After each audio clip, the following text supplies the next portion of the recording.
It's showtime. We are here. This is Ofiong Akwa. So the saga between the arrogant Emir of Kano, Alhaji Bayero, and the owner of one of the largest airlines in Nigeria, Onyeama, continues. It continues. This is the latest. This is from Issa Bayero, a nephew of the Emir, who is the public relations officer for the Emirate. Issa Bayero. This was reported in Premium Times in Nigeria yesterday, Saturday. I am going to quote Issa Bayero. For people who do not understand what is going on in Nigeria, this is an example of an arrogance that has gone out of control. Arrogance of born to rule. Arrogance by Nigerian Fulanis that they own Nigeria even though they produce nothing in Nigeria. I challenge them to point out how many things what they produce for Nigeria. I can sit here and boast. I'm from Akwa Ibom. We are the number one earner. People in the Southwest can sit and boast about their economic contribution to the country. Not even to talk about you have Southwest states like Ondo who also have direct contribution to the ports. Are we going to go to the Southeast and talk about their entrepreneurism? Where are we going in Nigeria? The only place where you have zero contribution is from people like Issa Bayero. Let me quote Issa Bayero.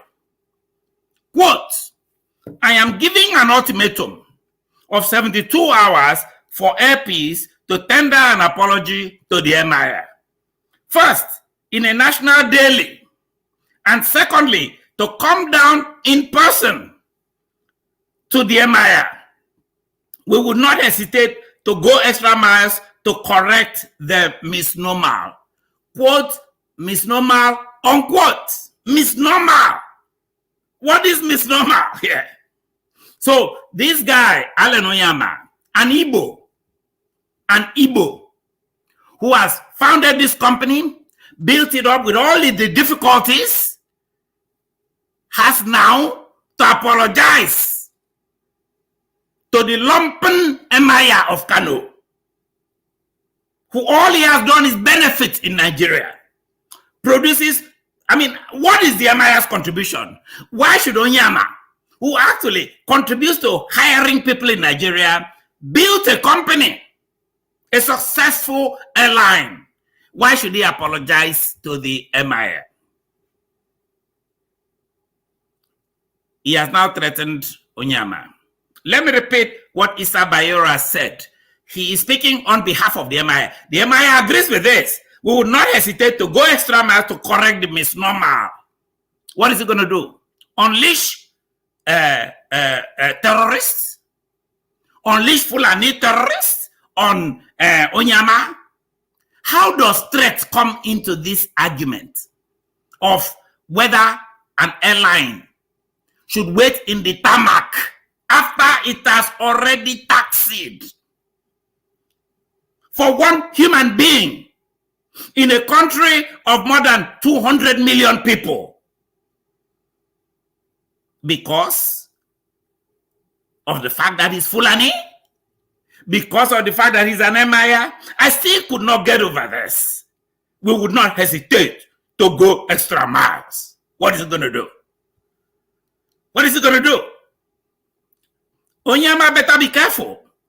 They might hire ISWAP because the Emir probably works with ISWAP. I don't know this for sure because I'm wondering, where does the Emir get off? What is the weapon he has against Onyeama? An Igbo. A Nigerian Igbo. What does he have against him? Let me give you a background. Some people may not be aware of this. This Emir is asking for an apology. This is an Emir. For people who don't understand Nigeria, this is an Emir who is actually a religious leader. He's a religious leader. Nobody ever elected Ado Bayero. He has what is called Northern Fulani privilege in Nigeria. His father was Emir too. He had to fight with his cousin or uncle, I'm not sure, Sanusi, who was governor of Central Bank. And the first Sanusi, who himself was a very corrupt governor, and basically emptied Nigerian Central Bank. And now you have this character. He shows up again, walking around the country demanding apologies. Let me give you a background. This guy landed from Banjul in Nigeria. Unfortunately for him, his plane came late. But the Emir was already, the plane had taxied. And he called the owner of this airline and demanded that the plane be stopped so that he can comment on it. Basically, they're going to stop the plane. Bring the plane back. Bring the plane back to carry this autocrat. For a very simple reason, that is a Fulani. Nothing else. Because I've been waiting now. It's almost more than 24 hours. What is the qualification? What makes it that somebody is so big in the country that the whole airline, there's so many airlines in Nigeria? Well, let me give you a background. The COO of Air Peace, Mrs. Tony Olajide. I'll quote Tony Olajide yesterday. Tony, by the way, Mrs. Tony Olajide is the first female Nigerian managing director of a major airline in Nigeria. She's the first. And this is how they disrespected her. And this is her point. She made this point. Ladies and gentlemen, this is in Premium Times in Nigeria. You could go read it for yourself. I quickly called Mrs. Isa Bayero that, the plane had taxied. I expressed our desire to put him and his entourage on our 7 a.m. Lagos-Abuja flight so that essentially we could get him to Kano at no cost to him. Mr. Bayero refused this offer. Mr. Bayero refused the offer from the airline. He insisted that the already taxiing aircraft should be stopped. A taxiing aircraft on a tarmac should be stopped and delayed until the Emir and the other 8 persons arrive from the international airport. Ladies and gentlemen, even in Iran, this does not happen. In North Korea, I'll be very surprised if this happens in North Korea. This is what this woman said. Mrs. Tony Olajide, I'm wondering how the woman feels. How does the Alafin of Oyo, the part of Nigeria she comes from, how does the Alafin feel? How does the Oni of Ife feel? Would the Oni of Ife do this? Would the Alake of Abeokuta do this? Would the Obong of Calabar make this insistence? Would the Okwibom of Ibibio in Akwa Ibom State, who is the chairman of the Ibibio Traditional Ruling Council, would he do this? Would he make this demand? No way. He would not make this demand. The Okwibom was born in Akwa Ibom. He was not born in Kano. So he cannot make this demand. Let me quote Mrs. Olajide again before I conclude, because I think I am just bringing this out so that people talk about it. This is amazing. This is amazing. So, another quote from Mrs. Olajide. After explaining this to Isa Bayero, he threatened. Isa Bayero threatened that he would incite the people of Kano against the airline if we did not stop the flight. Isa Bayero made that threat. Where is DSS? Where is Nigerian Security Services? Who are busy taking Igboho, Sunday Adeyemo, the freedom fighter for Yoruba Nation, going to block his release from Benin Republic? Where are they? Have they seen here that this man, Isa Bayero, has threatened? I mean, let me read it again. He threatened he would incite the people of Kano against the airline if we did not stop the flight. this is what happened. And then, this was on Friday. Saturday, Issa Bayero issued an ultimatum, 72 hours, to the Igbo man, Onyeama.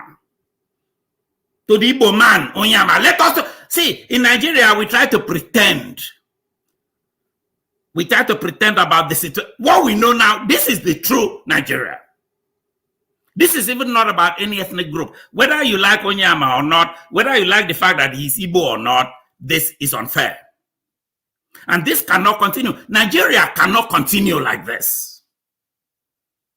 Give the way, this stuff happens every time. It's just that this one is now public. Let me give to you what I think is the last thing I have here. No, is two more quotes. This is the penultimate quote. Issa Bayero said this, quote, I'm quoting Issa Bayero, the Emir, the Kano Emirate. The action of Air Peace is sentimental and unprofessional. And we can go any length to defend and protect any act of insensitivity against our prestigious traditional institution. Really? Are you the only one with traditional institution? How about the Oba of Lagos? How about the Olu of Warri? Are those, look, prestigious? The Emirate in Kano is prestigious. That is an emirate that has spent time fighting against Alakawas, the ordinary people in Kano. Emir of Kano used to attack the emirate. Aminu Kano, sorry. Malam Aminu Kano, a progressive leader, was against this emirate. Excuse me, I don't see your prestige. What is the basis of your prestige? You produce nothing. You basically, it is hard to understand from whence you come. What is your claim here? That some of your cousins did a coup in Nigeria, became president, and then later on threatened good luck to become president. Is that your, because I'm trying to, someone has to point out to me. And please, as I said, feel free, contact me. I respond to every contact on my YouTube channel, which I ask you to subscribe to. Contact me. And please explain to me how many Nobel Prizes Alhaji Ado Bayero has won. Explain to me how many industries he has set up with his money, not with Niger Delta money. I would love to know. For him to be insulting the nation like this, insulting non-Fulanis like this. In fact, this is the last thing he said. This is the last quote, and I'm done. Already, I'm already upset. This last quote from Issa Bayero. I checked him to see one thing this man has ever done in his life, except wear Fulani robes and walk around as a king. In a country in Nigeria where they've allowed him to. He cannot do this in Gambia. The Fulanis in Gambia don't behave like this because they will not let them. And me, again, for purposes of transparency, I'm an Akwa Ibomite. I talk straight, and I can tell you, as an Akwa Ibomite who produces 30% of Nigerian budget, when I see a character like this, I am pissed. Pissed. You can take that in your pipe and smoke. This is this man's last quote before I get off and go have my breakfast. This is incredible. Quote, I'm a professional pilot.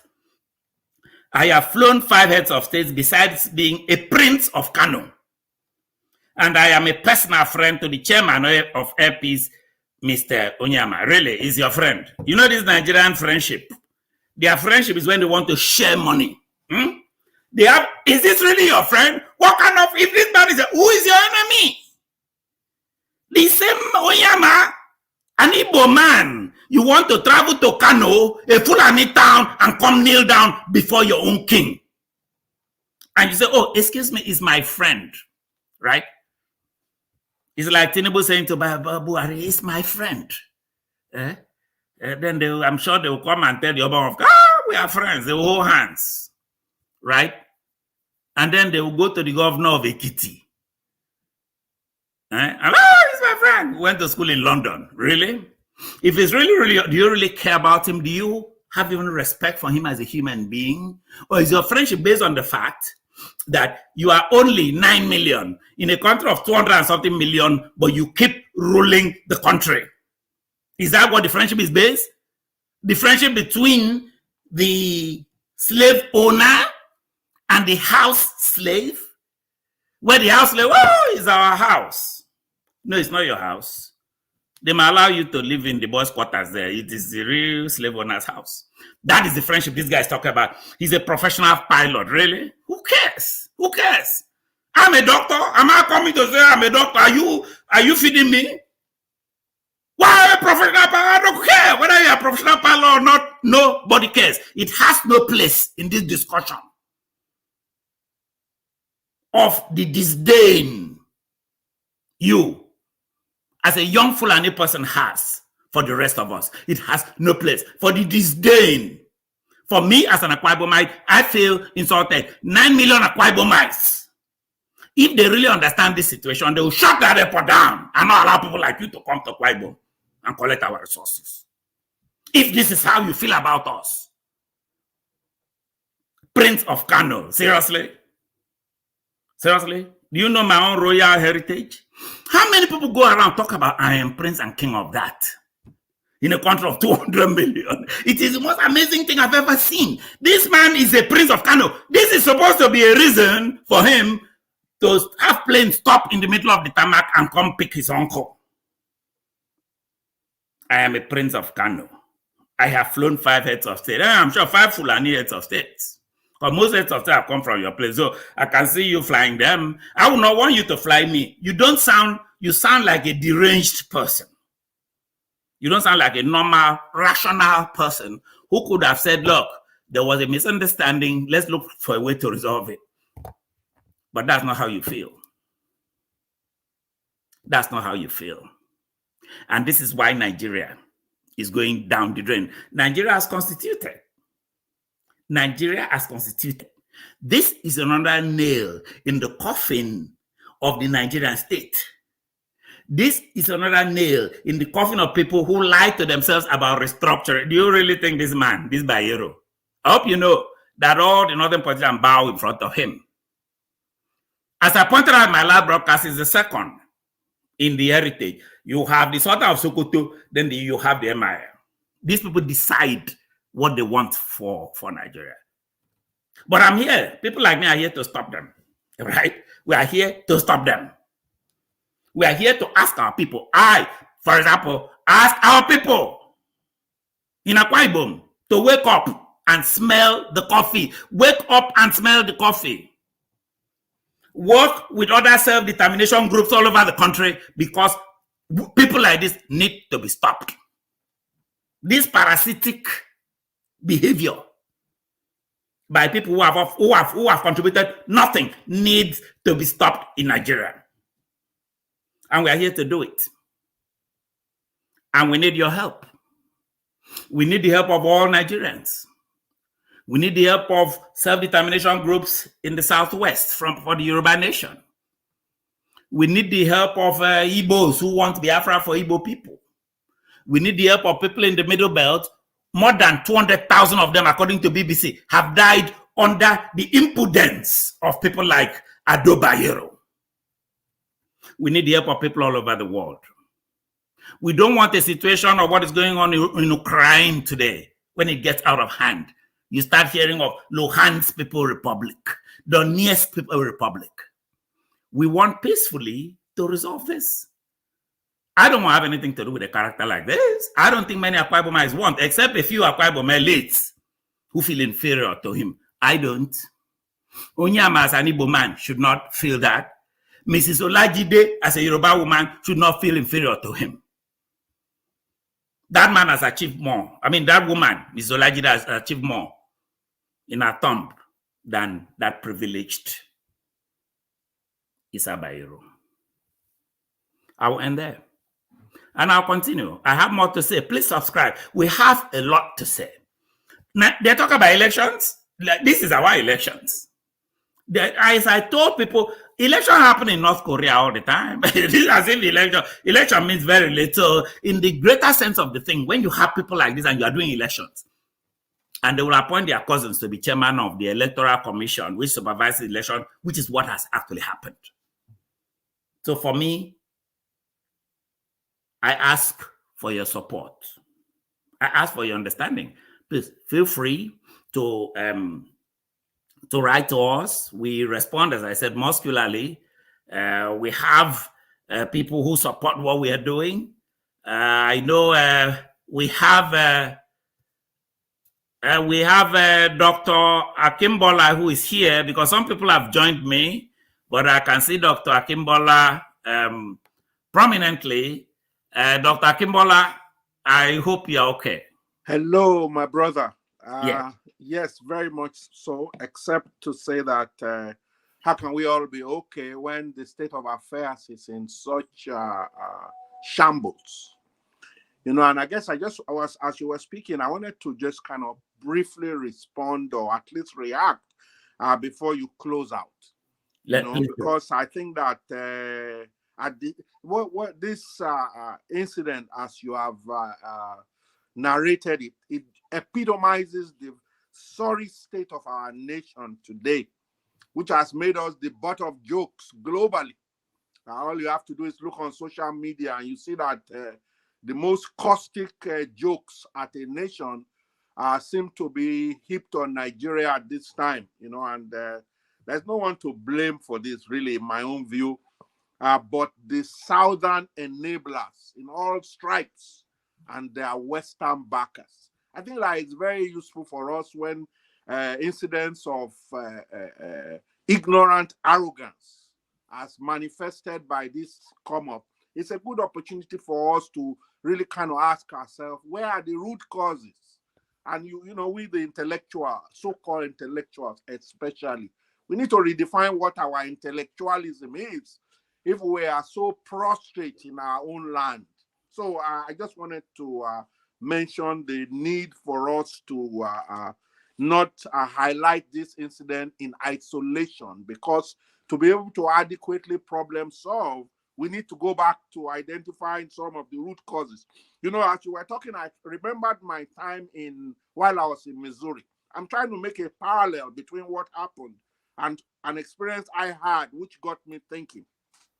After Saruwiwa was brutally murdered by Abacha, as a Nigerian association, then we agreed that we wanted to have a meeting, and the idea was to have a protest. But there were people who came there and essentially assured there was no protest taking place. The meeting agreed that we would just say we are praying, that nothing will happen. I then singularly went ahead, engaged with my white brothers and other pro-democracy folks, human rights, and we began to do stuff. While on the radio talking about Saruwiwa, one of my northern brothers, a friend, called to try to undermine me and contradict everything I was saying, claiming that I was just feeding the public a bunch of lies and so on, obviously designed to undermine the campaign. The same individual on another occasion reminded me about the Nigerian military. Can you imagine a civilian northerner in Missouri threatening me with Nigerian military that is back home? And it really got me thinking, wondering that what did he mean by that? Does that military not belong to me as well? So I just wanted to mention this because very often when we try to analyze this stuff, we ignore our brothers from our own hometown who are active collaborators, who are fed fat, eating from the trough and exercising table manners, as we say. I think those are the ones that we need to call out next, because it is because people like Bayero have already seen these people in their own pockets. This is why they feel that the rest of us can go where. So I want to commend you again for being strong, for continuing to shine the light, for not compromising at a time that we need people like yourself.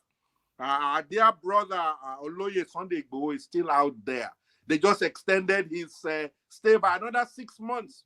And a lot of our folks are just prancing all over the place, pretending that it's business as usual. For some of us, it's not business as usual because we recognize that we have a moral and ethical challenge to be able to assure that that does not remain. I congratulate you again for being steadfast in this journey, Prof. And I'm looking forward to many more of these sessions. Thank you. Thank you very much. Dr. Akimbola, I have nothing to add. You've said it all. You've put it in context. Thank you very much. I thank all of my subscribers who are here. I am grateful to people like Akimbola. We have millions of Nigerians like that who know that the future of Nigeria rests in allowing ethnic nationalities like Akwa Ibom to self-determinate, like the Southwest to form their Yoruba nation. All of this shows us that we are whistling past the graveyard. You are waiting for Godot to arrive. Godot will not arrive. Thank you very much. And I wish you the best. I will, as usual, be on again. Thank you. Thank you for watching. Goodbye.